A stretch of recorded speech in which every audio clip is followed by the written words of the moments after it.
So my name is Olivier Imbert, and I am a staff scientist in Hans-Peter Kiem's lab in the clinical division at the Fred Hutch. And I've been at the Fred Hutch on and off for the past 15 years. The Kiem Lab is studying bone marrow transplantation, and specifically we are aiming to do some transplantation using hematopoietic stem cells. These are cells that reside in your bone marrow, and in fact all of the work that we do is based on some seminal work that was done here at the Fred Hutch on bone marrow transplantation. This work was done back in 1960s and in the 70s by Don Thomas and his group. He has been awarded the Nobel Prize since for his work. But we are adding one critical part to the work that was done in the past. What we do in the Kiem Lab is actually take those blood stem cells and modify them genetically.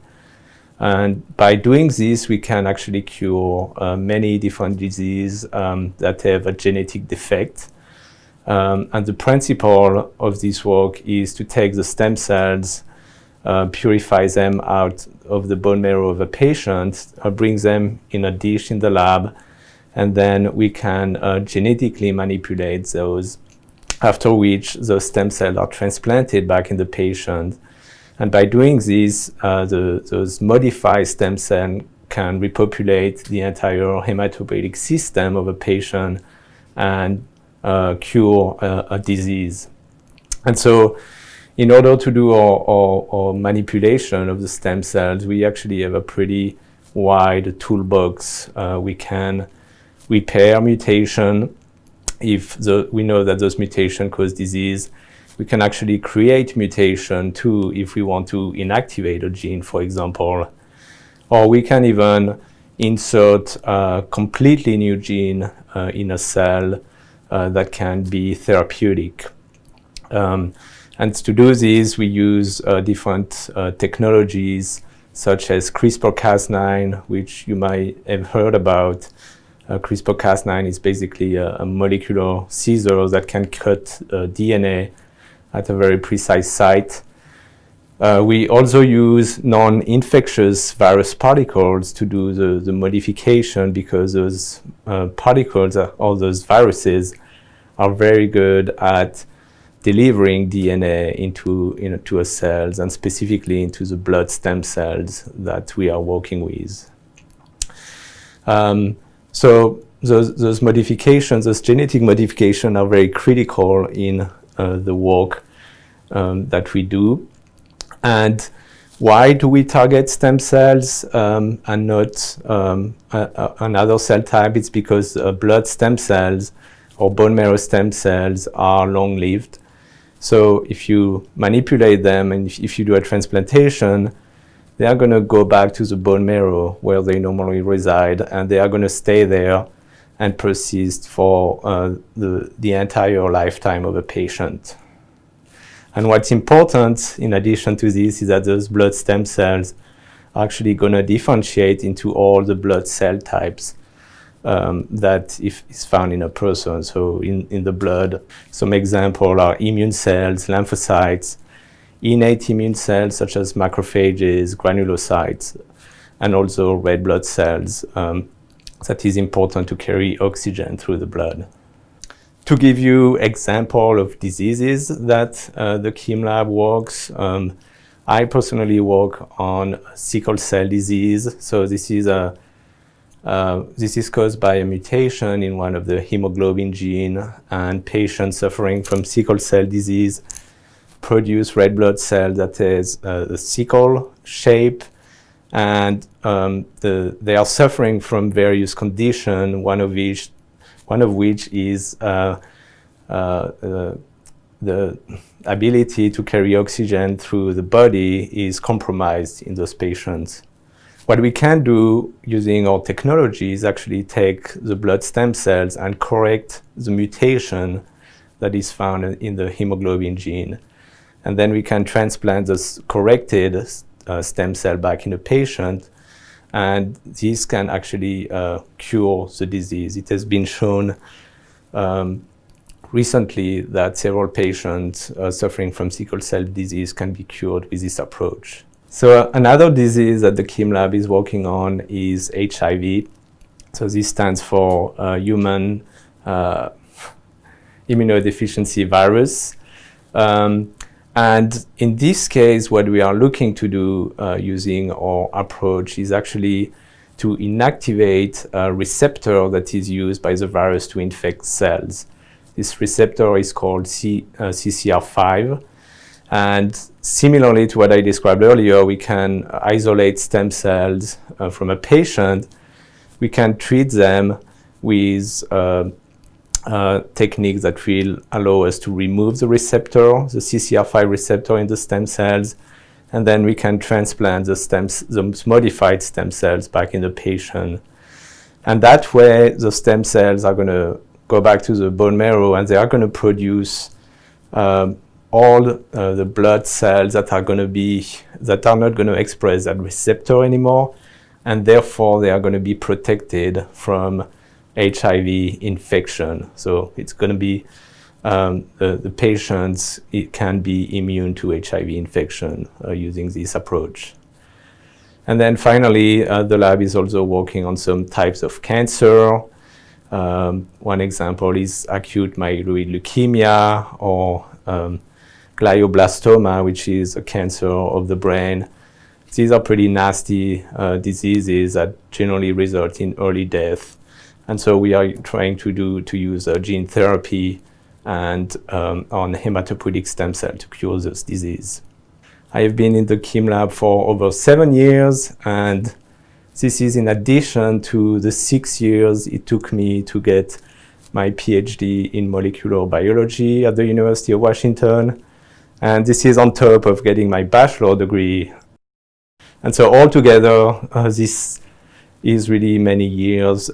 It just shows that it takes many years to gain an expertise in a very specific field. And so my advice to you would be patient, be resilient, because it takes a lot of trial and errors in science and to develop new medicine in general. Hi everybody, my name's Kurt Burkmiller, and I'm a graduate student here in Dr. Hans-Peter Kiem's lab at the Fred Hutchinson Cancer Research Center. So Dr. Kiem has interests in studying your body's stem cells that are in your bone marrow and trying to find ways to fix the stem cells in your bone marrow in case they have genetic abnormalities that result in diseases, things like sickle cell disease and stuff, diseases of your blood.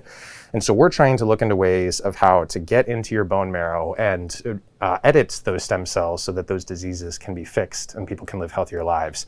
I specifically work with Dr. Stefan Radke, and we focus in on how to target those therapies to those stem cells in your blood. So how to get the drugs and the things that fix those cells directly into the stem cells, with the long-term goal of making these therapies a lot cheaper. Currently, the processes, the things that we need to make in order to deliver these therapies to people are very expensive, sometimes running as high as $500,000 in some cases, just for one person to get the therapy. But Dr. Radke and I are using things such as nanoparticles and engineered viruses to get into those stem cells really efficiently and cheaply, so that hopefully the long-term goal is we can get these cures to people who need them in places such as Africa that currently don't have access to the high-tech technologies that we need in some cases to get these therapies into people. Why don't you tell us a little bit about your career path or what you did in high school, why you felt like this was the place you wanted to be? Mm-hmm. Yeah, so I actually didn't go to normal high school, whatever normal means. I was actually homeschooled for most of my young life, and I thought I wanted to be, for a while there, an MD doctor, so somebody who treats patients. After homeschooling, I was able to go into community college because that was a slightly more cheaper option. So I was able to take a lot of classes there, get a little bit of college experience there. And then after that, I went on and got my bachelor's degree at William and Mary. And during that time, I majored in biology and minored in chemistry because I thought I wanted to be a doctor. But during my time there, I decided that I, as a person, I think might be better off or more happy and more excited about specifically exploring the research side of sort of trying to help people out with therapies and things, as compared to a doctor who might see patients on a more day-to-day basis and have different interactions. That I was a little happier on the research side, and I was able to do that in undergrad by getting a little bit of research experience, by speaking to professors who did research, and eventually I was fortunate enough that one of them was able to let me spend some time in their lab and learn a little bit about the basics of research, and it really excited me. But I didn't quite have enough research at the end of my undergrad to decide certainly if I wanted to go on to graduate school and commit to research full time, or if I wanted to do something else. So afterwards, I looked around for other programs that might provide me some like connecting between my undergrad and my graduate experience, and I was able to do something which is called a post-baccalaureate program at the National Institutes of Health. And so that's for people who are finished with their undergrad degree, think they want to do more research or want to go on and be a doctor, but want to get some clinical or research experience in the meantime. And the University of Washington actually has a post-baccalaureate program as well. So people do similar things here at the University of Washington to what I did at the NIH, which was I was able to be in a lab full time, learn all about the research process, how these things sort of go, what are expectations of scientists. I was able to speak with other young scientists and people and sort of get a sense over the 2 years that I spent in that post-baccalaureate program that I did want to be a researcher, that full-time research did excite me. It was something I was really interested in. It kept me interested and happy on the day-to-day basis.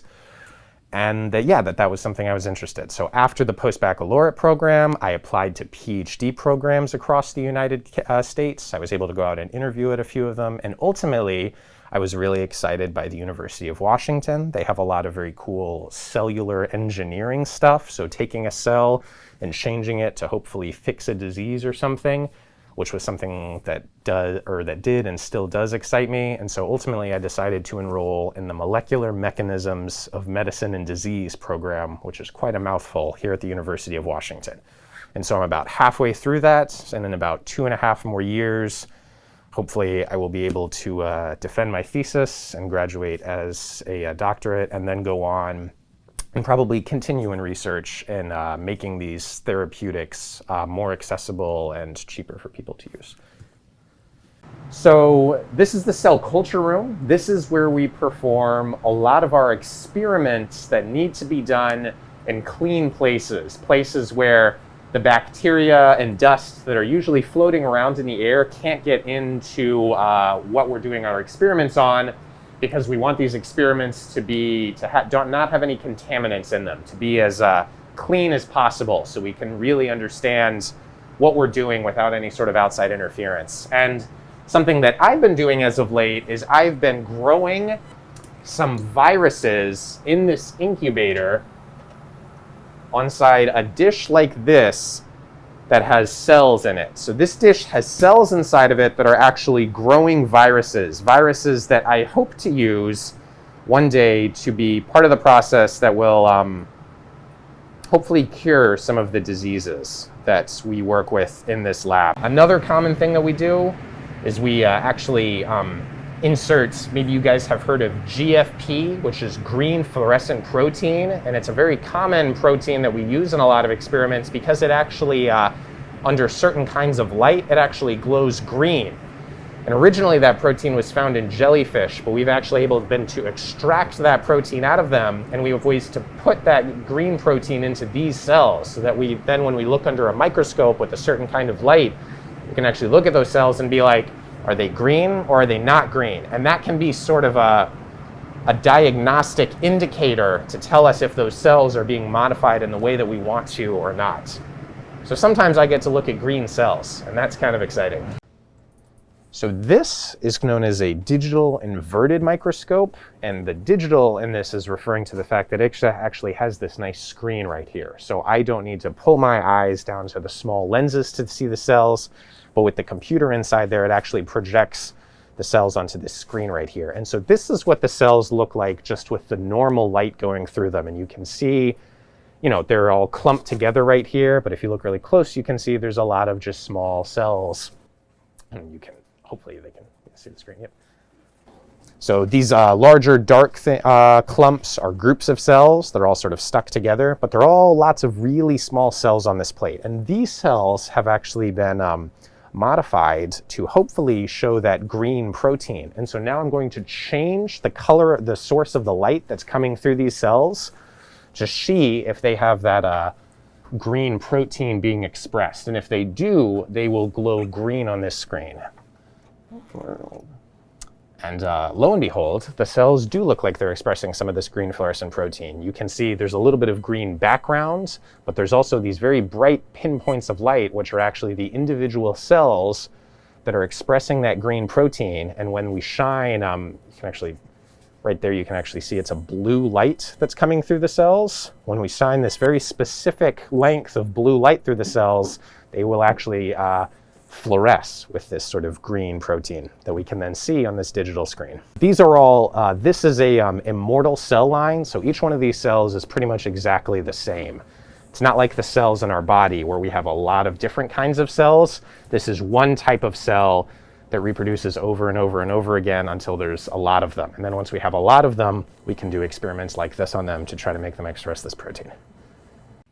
I think that the most important thing, and probably the reason why I'm able to be here now, were the mentors and the people who were in more senior positions than me, who were able to help me out and talk to me about what this entire process looks like, and help me decide what my interests, what things excite me are, and just learn more about myself. And so the piece of advice I would give is to speak with your teachers, to speak with other mentors in your school, and to really try to learn and engage from them and get them to hopefully explain part of the process, how they got there. Did they get a master's? Did they get a doctorate? How can they help you get involved in research? And to hopefully be engaged and find mentors that you really like and feel like support you and will help you get on. So yeah, talk to those people, because they're the people that helped me get here, and I think that'll be the same for everybody else. Hi there, my name is Savannah Cook, and I am a research technician in Hans-Peter Kiem's lab at the Fred Hutch. And what it means to be a research technician is that you're kind of the boots on the ground, doing a lot of the hands-on wet lab activities that are needed to be able to carry out a lot of the different experiments that are going on within the Kiem Lab. So I assist both a staff scientist and a postdoctoral research scientist in their kind of long-term goals. And there's a lot of different diseases that we're working on. But again, everything is related to diseases of the blood because that's what Dr. Kiem's lab focuses on. So a lot of times we're working on targeting our hematopoietic stem cells or blood stem cells, finding either ways to correct diseases that are within those cells, or finding ways to protect healthy cells that we've donated so that we can maybe provide a cancer treatment, for example, to somebody who's had a corrected stem cell transplanted so that we can go ahead and destroy all of the non-corrected cells, leaving that patient with healthy blood and making it so that it's a one-time treatment for life. What do you do on a daily basis? So the day-to-day basis, a lot of times we're receiving samples from different animals that have been edited and tracking them over long periods of time to make sure that these animals are staying healthy, that the gene edit that we made is staying active and being transcribed, or the protein is actually being made. So not only did the edit get in there, but it's functional. So we have to do different assays or experiments to track the level of gene editing, the effectiveness of the gene editing, and also to kind of compare different types of treatments within that gene edit to try to see like which one is the most efficient. So there's a lot of kind of processing of these samples, pulling out things like T cells or B cells or whatever we're looking at, sometimes even sorting them using a flow cytometry machine, which is a really super cool machine that kind of will label the cells with these fluorescent antibodies. So say a T cell is purple and a B cell is blue, and then now we can hit them with these purple and blue lasers and sort them into different tubes. And then we can do other experiments to, let's say, okay, this B cell had 70% positive gene editing and the T cells only had 20% positive gene editing. And so that lets us know like something about our gene edit isn't working as well in the T cells, for example. Tell us a little bit about your education background and how you ended up at the Hutch. Yeah, so it's been a very interesting journey that got me here in the first place. I'm born and raised Seattleite, or I guess the greater Seattle area. I grew up in Kirkland, Washington, and I remember even as a kid getting off at the Mercer Street exit around the corner and seeing the Fred Hutch building and having a feeling that I was going to work here one day. So this place has always kind of felt like home to me from the start, but it's kind of come full circle that I'm actually here now. So I went to Eastside Catholic High School and really fell in love with biology there, and ended up going to UCLA for my undergrad and got my bachelor's in biology. And then out of school, I started working at UW Medicine in the Institute for Stem Cell and Regenerative Medicine. And that's where I really fell in love with stem cells and all of the super cool things that they can do. And I kind of have always known that that's the direction I want my research to take. My career's also taken lots of twists and turns. So I was at the UW for 6 years, and then I was actually hit by a car in a crosswalk. And that was kind of my moment of reckoning, of figuring out, what do I want to do with the rest of my life? I'm super happy that I'm alive. I'm super happy that I have this second chance. And I loved my job at UW, but I just felt like I needed to figure out what the rest of my life was going to look like. So I ended up taking 2 years off and working on a horse farm on Mercer Island. And it was just a really nice time to really examine my love for science and whether or not I would miss it if I took a step away. And I think it actually really helped me understand that this is where I want to be and this is what I want to be doing. I want to be part of the scientific community. So I took that time also to learn a lot about education and started working with kids and kind of honed in my education skills there too. So when I decided to come back to the science field, I found kind of this perfect marriage here now where I'm a research technician, but I'm also a science educator. So I get to do all of the things that I love to do in the same day, which is really awesome. Tell me about your lab book here. Okay, so here's my lab notebook.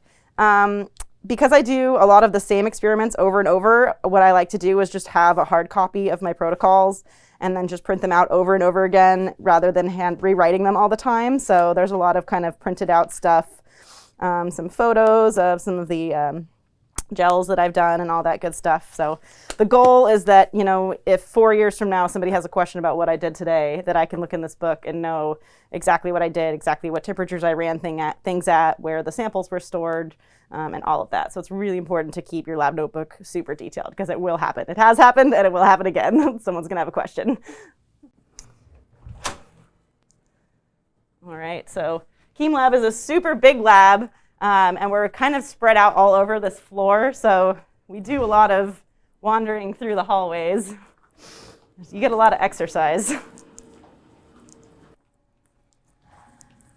All right, so our first stop here is the -20 freezer. So often you have at least 3 different cold temperatures of store things. You have your 4 degrees, which is your refrigerator. Then you have your -20, where you want to store stuff that for shorter term. And then you have your -80 degrees Celsius, which is stuff for a really long long-term storage, or things that are really super sensitive. So a lot of our DNA can be stored at -20. So a lot of this is DNA, some of it's viruses. And then over here, we have a lot of our reagents or materials that we need to carry out the experiment. So what I'm grabbing here today is this guy. So this is a kit that's going to help me turn RNA into what we call cDNA, or basically reverse transcribe. So we have our single strand RNA and we need to make a double strand so that I can measure it. So that's what this kit here does. And it's also, there's especially one piece in here that's pretty sensitive. So I'm going to make sure that's kind of buried deep in the ice. The rest of this can kind of sit on top of it. So here's what it looks like on the inside. And then it's this stuff, the super strand. See how it's not even frozen, even though it was at -20. So I'm going to make sure that stays extra cold as compared to everything else. Okay. And then over here, these are the Mondo freezers. They're at -80 degrees. I'm going to try to be kind of efficient with coming in here, but I also don't remember exactly where my RNA samples are, so this is going to be part of the journey that is being a scientist. So this is literally the entire lab's worth of stuff from some of the things in here are 20 years old or something like that. So there's a lot of stuff in here, and the labels tend to fall off when it gets really cold, these little labels. So a lot of times we have a freezer log where I can kind of know for sure where everything is. And like I said earlier, we keep sensitive things in here. So this is RNA, which means I really don't want it to freeze and thaw very often, and I want it to stay really cold. And I only need a couple of these samples. I'm actually doing a redo today because these 3 samples didn't look as good as the rest of them did.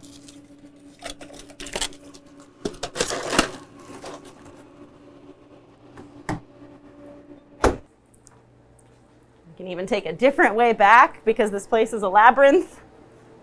This is where a lot of the cells, the living cells, are stored. So everything in the -80 is mostly dead cells.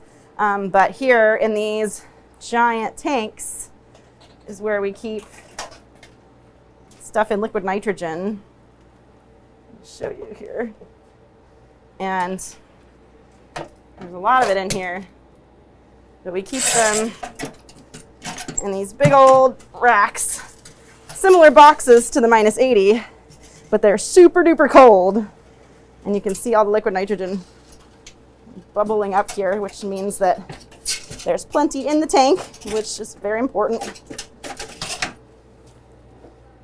Be careful not to break this thermometer, it's very sensitive. Okay, side trip.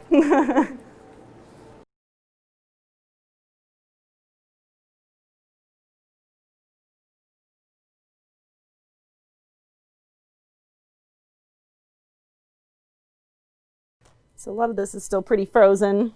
So step 1 is usually kind of getting your protocol ready and then just making sure everything's totally thawed.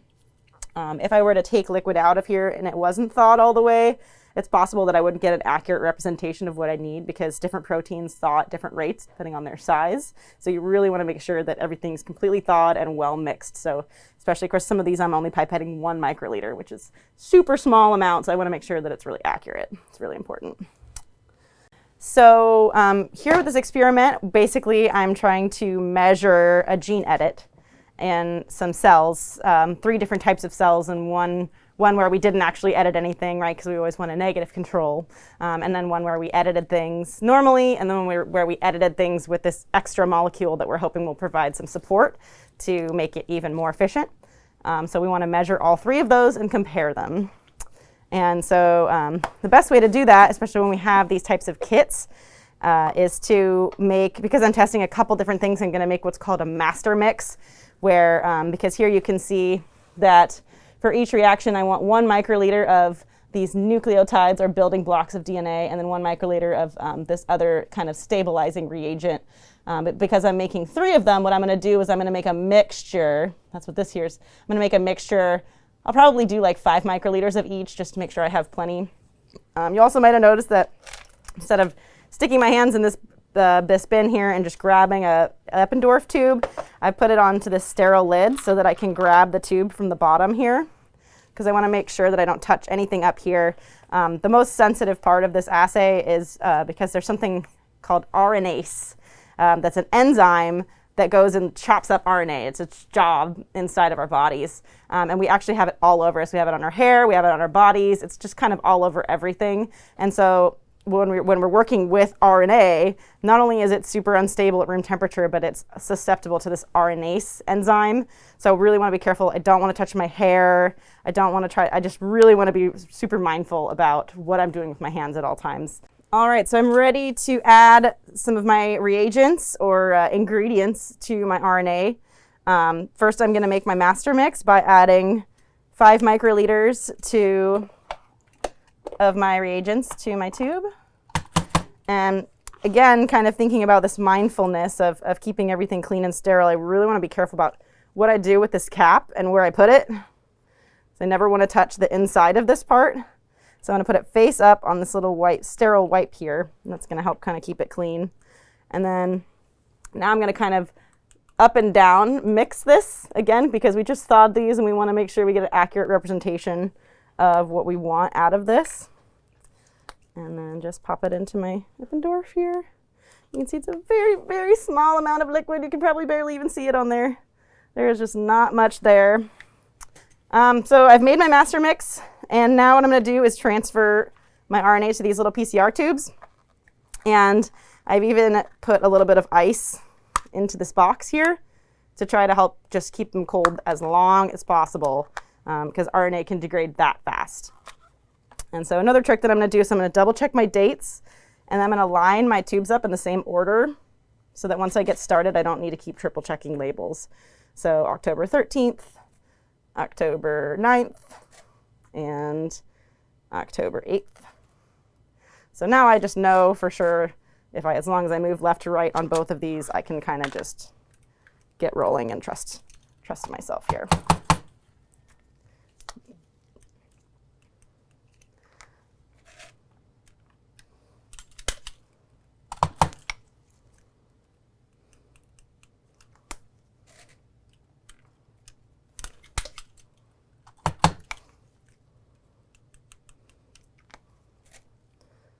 Okay, and you'll notice that I use a different tip for each one of those samples. It's super important. I do not want any sort of cross-contamination happening. Otherwise, this assay is not going to tell us anything.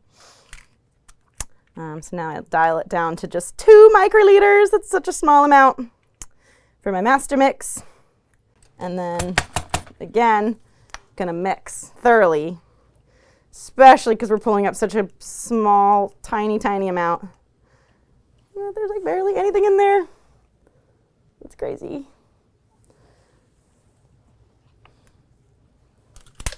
And then I just count in my head. 1, 2, and 3. There's an extra empty tube on the end just because I didn't want to risk contaminating the top of the tubes by trying to break off that 4th one, so I just kind of left it there. And then they just pop on the top here, like so. Snap, snap, snap. Actually, there's one of the dates. So now we can head to the PCR machine.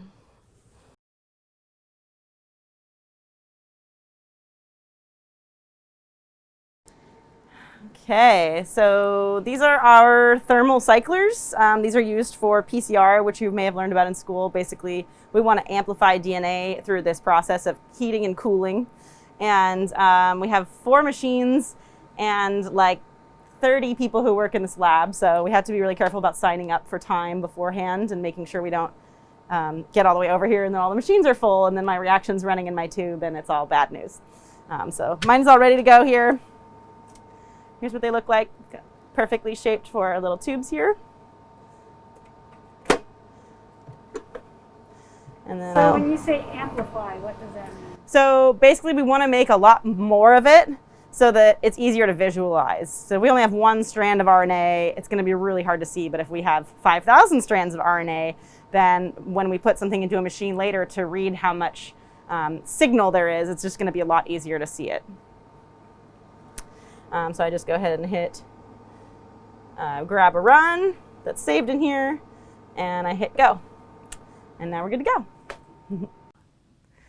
So I think probably the biggest thing I've learned through my experiences in the science field is that it's really important to kind of like chase your passions and try a lot of different things.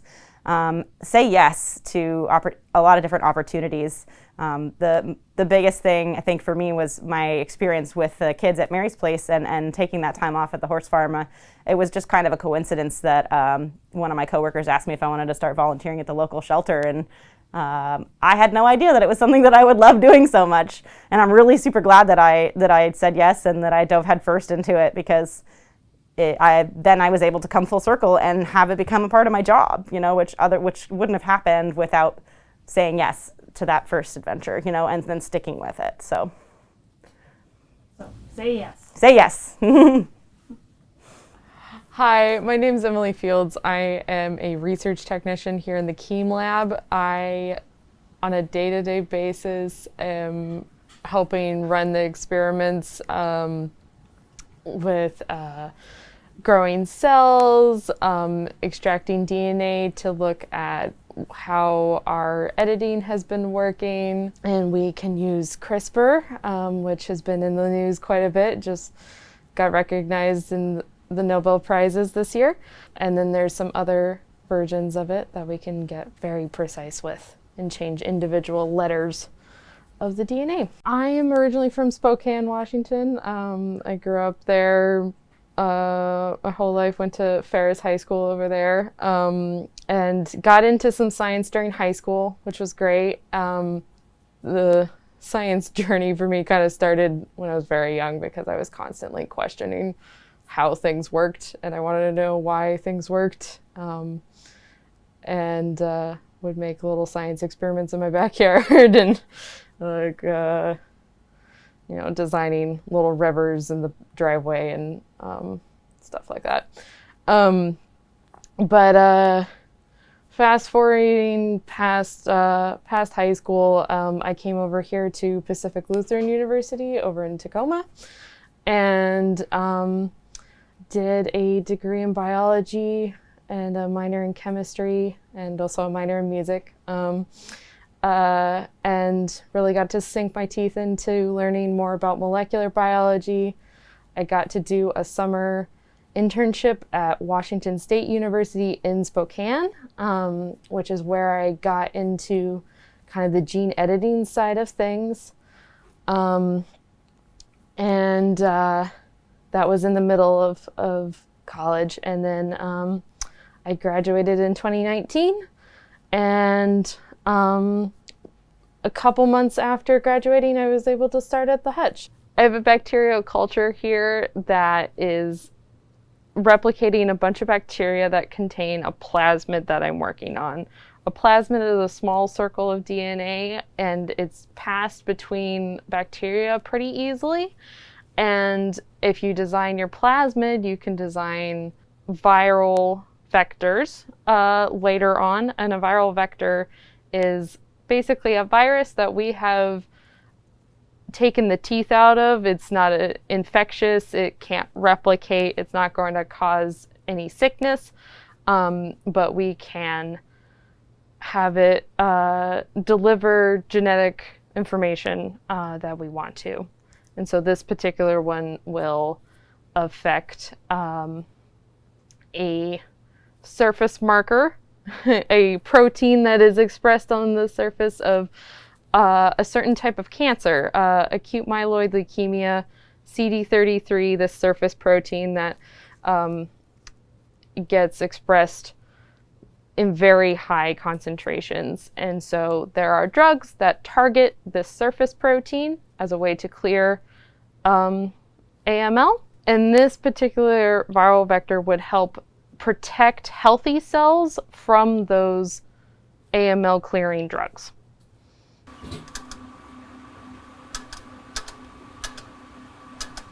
So I'm counting these different types of colonies that we have plated at very low density so we can see individual colonies that have come from one individual cell. These different types of colonies show what types of cells the stem cells might give rise to. And so this red one will become erythrocytes, so red blood cells. These other colonies will give rise to granulocytes and monocytes. And this one down here can give rise to any of these other cell types. So if you've got a lot of these, you have a very good population of stem cells. And so we have designed antibodies to look at very specific surface markers, and we have labeled those antibodies with different colors. They're called fluorophores, and when we've run them through the flow cytometer and hit them with a couple of different lasers, we can see what color, what wavelength gets emitted, and see how many cells have that protein. So, for example, we're going to start off with looking at CD45. CD45 is expressed on all blood cells from the stem cells through the maturation process as they split off and develop and become the end result blood cells that we all have. We start off with this plot that looks at forward scatter versus side scatter. And forward scatter is a measure of size of the individual cells, and side scatter measures the granularity, just kind of like how much stuff is in the cell. And on this plot, the color coding tells you how many cells are at that particular XY location. So the warmer the color, the more cells there are. So we have lots of cells right here. So we have our CD45 positive cells, and now we can start looking at what other types of surface markers we see expressed on these cells. What was your music minor? I play bass, like stand-up bass. I also play electric a bit, but playing classical and jazz, and it was always a good way to kind of balance out all the science stuff I was doing, and kind of give that part of my brain a break and do other things. But it all ends up intersecting quite a bit in terms of how collaborative things are. Oh no, there's also quite a bit of creativity that ends up sneaking into science. It's not just all hard numbers and protocols. In order to like make advances, you have to think creatively. So you play an instrument that's taller than you are. Yeah, and constantly have transportation problems with it. So Tell me again what the name of your bass is. Bartholomew, Barty, and then Bonnie is my electric. Nice. Yeah, and then my mandolin, which I picked up in quarantine, is Mira. In high school, I wish I had known that I didn't need to have it all figured out right then and there and have this whole plan for several years in advance. I wish I had taken more time to just be interested in what I was interested in and find out more about it and just like let it be interesting and not have to have all of these plans in my head that were like rigid in my mind. So I wish I had just kind of gone with the flow more and let it just be really cool.